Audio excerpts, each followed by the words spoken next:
ভাই আমি ভিসা করার জন্য টাকা দিছি, এখনো ভিসা বের হয় নাই। এখন আমি কি করব? দেখেন, আমি আমার আগের ভিডিওগুলোর ভিতরেও বলেছি, এখনো বলতেছি, কথাগুলো একটু মন দিয়ে শুনবেন। আমরা অনেক ক্ষেত্রে বেশি চালাকি করতে গেলে ধরা খেয়ে যাই।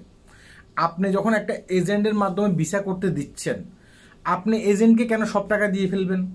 অনেকে আমাদের কাছে এসে কমেন্ট করতেছে, ভাই আমরা তো এজেন্টকে সব টাকা দিয়ে ফেলতেছি, এজেন্ট আমাদের ভিসা করে নাই, এখন আমরা অবৈধ।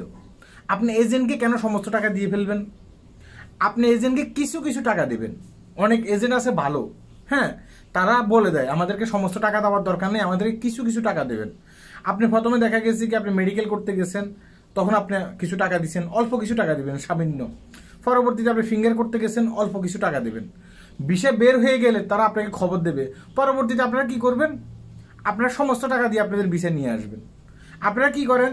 হয়তো প্রথমে একটু টাকা দিচ্ছেন, পরবর্তীতে একবার মানে ঢেলে দেন। আমি অনেকের সাথে কথা বলছি, এভাবে যদি ঢেলে দেন, টাকাটা দিয়ে দেন, তাহলে তো সে লোকটা বলবে যে না, আর ভিসা লাগানোর দরকার নেই, সে ভিসা লাগাবে না। ভিসা না লাগালে আপনি কি? আপনি অবৈধ। আপনি কোথাও গিয়ে নালিশও করতে পারবেন না, কোনো একটা মন্ত্রণালয়ে গিয়ে, তারপর আপনি দেখা গেছে কি পুলিশের কাছে গিয়ে কিংবা ইমিগ্রেশনে গিয়ে আপনি কোথাও নালিশ করতে পারবেন না। কেন পারবেন না? কারণ আপনি নিজেই এখন দৌড়ার উপরে আছেন, আপনি নালিশ করবেন কিভাবে? তাই আমি বলি যে ভাই, আপনারা যদি কোনো একটা এজেন্টকে টাকা দেন, হ্যাঁ, আপনি এজেন্টের সাথে আগে কথা বলে নেবেন। কথা বলে আপনি কি করবেন? টাকা দিবেন, আস্তে আস্তে আস্তে আস্তে টাকা দিবেন। বুঝতে পারছেন? সব টাকা একসাথে দিয়ে ফেলানোর দরকার নেই। আর যারা ভালো এজেন্ট আছে তারা কখনো আপনার কাছে একসাথে টাকা চাইবো না। যাদের ভিতরে একটু দুর্নীতি আছে তারা কিন্তু একসাথে টাকা চেয়ে ফেলবে, হ্যাঁ সমস্ত টাকা একসাথে দিয়ে ফেলেন, আপনার ভিসা 5 দিনের ভিতরে আমরা বের করে দিয়ে দেবো। বুঝতে পারছেন? মানে পকেট থেকে বের করে দিয়ে দিবে, এই ধরনের আর কি। তো এই কাজটি করতে যাবেন না। এই কাজটি করতে গেলে আপনি নিজেও কিন্তু বিপদে পড়বেন। যেমন এই ভাইটা বিপদে পড়ছে, এরকম অনেক ভাই আছে আমাদের সাথে এসে কথা বলে, এখন আমরা কি করব, আমরা কার কাছে যাবো? হ্যাঁ, বিশেষ করে যারা 2023 সালে আগে ঢুকছেন, এই মাঝিতে একবার সুযোগ দিছিল না, এই সুযোগের ভিতরে অনেকে ভিসা লাগানোর জন্য টাকা দিয়েছেন, কিন্তু আপনারা ভিসা লাগাইতে পারেন নাই। কেন লাগাইতে পারেন নাই? কারণ আপনারা মালয়েশিয়ার হাবভাব সম্বন্ধে কিছুই বুঝেন না। আপনারা অনেক ক্ষেত্রে আমাদের ভিডিওগুলো দেখেন না। আপনারা মানে গান বাজনার ভিডিও দেখার জন্য ব্যস্ত থাকেন, সারাদিন কাম করে আসেন, তো পরবর্তীতে গান বাজনার ভিডিও দেখার জন্য ব্যস্ত থাকেন। হ্যাঁ, আমরা কি বলি সেটা শোনার চেষ্টা করেন না। আমার কথা বাদ দেন, আরো অনেকে আছে কথা বলে, তাদের কথাগুলো একবার শোনেন, মন দিয়ে শোনেন, তখন আপনারা বিপদে পড়বেন না। নয়তো আপনারা এভাবে বিপদে পড়ে যাবেন। আমি বলতেছি না যে আপনারা গান বাজনা দেখবেন না, আপনারা গান বাজনা দেখবেন, কিন্তু আমাদের মতো যারা এসে কথা বলে তাদের কথাগুলো শুনবেন। আমার কথা বিশ্বাস না হলে আরেকজনের কথা শোনেন, আরেকজনের কথা বিশ্বাস না হলে আরেকজনের কথা শোনেন। প্রয়োজনে আপনারা আপনার এই যে আমাদের এই যে মালয়েশিয়াতে যে দূতাবাস আছে, হাই কমিশন আছে, সেখানে যান, তাদের কাছ থেকে বিস্তারিত অনেক কিছু জেনে আসেন, তারা প্রয়োজনে আপনাদেরকে বলে দেবে। বুঝতে পেরেছেন? নয়তো আপনার কাছে যাকে ভালো মনে হয়, যেদিন দীর্ঘদিন পর্যন্ত মালয়েশিয়াতে আছে, তার কাছে আপনি জানার চেষ্টা করেন, কিন্তু কিভাবে টাকা পয়সা দিয়ে ফেলবেন না। অনেকে আছে এটাই জানে না যে হ্যাঁ টাবুল ফাঁস করে বাংলাদেশে যেতে হয়, এটাই জানে না। এটা নিয়ে আমি গতকালকে একটা ভিডিও দিছি। তিনি বলতেছেন কি আমার সাদা পাসপোর্ট দিয়ে কি আমি বাংলাদেশে যেতে পারবো? আমি প্রথমে ভাবছি যে তুমি আমার সাথে ফান করতেছেন, পরে দেখলাম যে না, তিনি আমার সাথে ফান করতেছেন না, তিনি কিন্তু সিরিয়াসলি এই কথাটা বলতেছেন।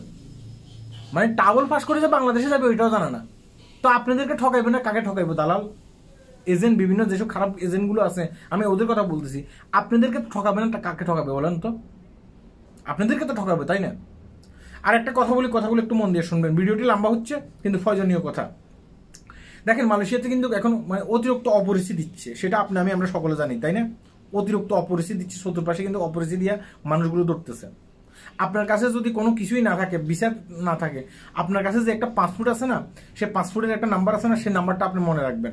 মানে কয়েকটা কপি আপনার কাছে রাখবেন, ফটোকপি আপনার কাছে রাখবেন, কয়েকটা ফটোকপি যদি আপনার কোনো আত্মীয় স্বজন এখানে থেকে থাকে তাদের কাছে দিয়ে রাখবেন। আমি আগের ভিডিওগুলোতে এটা বলতাম, দিয়ে রাখবেন। কেন দিয়ে রাখবেন?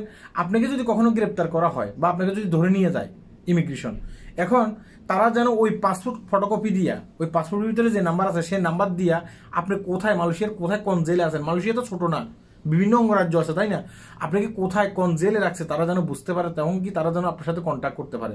আপনি যদি তাদের কাছে কিছুই না দেন, আপনার আত্মীয় স্বজনের কাছে কিছুই না দেন, আপনি অবৈধ, আপনার কাছেও কোনো কাগজপত্র নেই, আপনি ধরা খেলে, আমি কথা দিচ্ছি ভাই, আমার কথা একবারে কি বলবো, আপনি ধরা খেলে ভাই দীর্ঘদিন পর্যন্ত জেল আপনাকে ফুঁসে মরতে হইব। আপনার আত্মীয় স্বজন বাইরে আপনাকে খুঁজবে, আপনি কোথায় আছেন না আছেন তারা বলতে পারবে না। মানে আপনি সাজান মকুব হয়ে যাবার পরেও, মানে শেষ হয়ে যাবার পরেও আপনি নিজের ভুলের কারণে দেখা গেছে কি আরো বেশ কিছুদিন আপনার সাজা কাটতে হইব।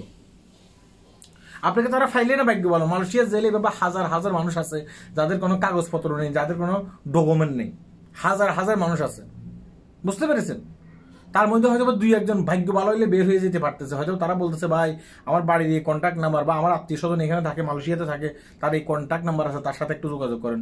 এখন সেই লোক বের হয়ে যদি যোগাযোগ করে দেয় তাহলে তো আপনি মানে বাইরে দিতে পারবেন, হয়তো আবার বাইরে দিতে পারবেন না। বুঝতে পেরেছেন? তাই বলতেছি ভাই, আমি যে কথাগুলো বলি কথাগুলো একটু মন দিয়ে শুনবেন, এটা আপনাদের দরকার। ভিডিওগুলো শেয়ার করবেন। হ্যাঁ, আমার ক্ষমা চাইয়া ভাই ভিডিও শেয়ার করার দরকার নেই। আপনার কাছে যদি ভালো মনে হয়, আপনি উপকৃত হবেন, আরেকজনও যেন উপকৃত হয়, এই কারণে ভিডিওগুলো শেয়ার করার দরকার। সবাই ভালো থাকবেন, ভিডিওটি আপনার শেয়ার করবেন। আল্লাহ হাফেজ।